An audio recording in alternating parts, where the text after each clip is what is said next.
Você está a ser filmada. Dá livre reclamação, por favor. Não está ali na ponquinha de chara, não está pedindo livre reclamação. É que você está dando. Já para ver com o estudo ali, é que você está dando. Já avisa me a ser filmado. Por favor, não dá livre reclamação.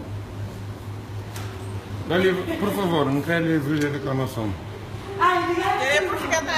Por favor, não quer livre de reclamação.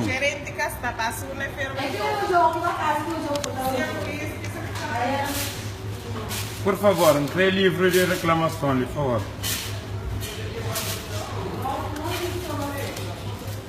Não quer livre de reclamação, por favor.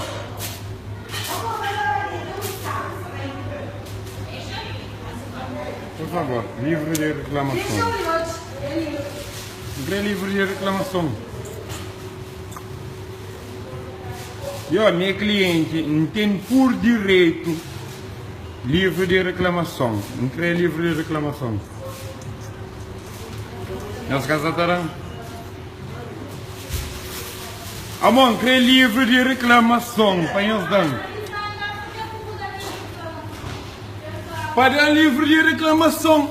Não quer livre de reclamação. A minha cliente não quer livre de reclamação. Nós damos. Não tem por direito livre de reclamação. Nós damos. 10 de hora, você pediu livre de reclamação. Boca satadão.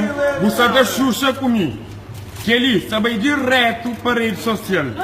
10 de hora, você pediu livre de reclamação. E os caçatadão. Eu penso que é estúpido ou que naquele colo.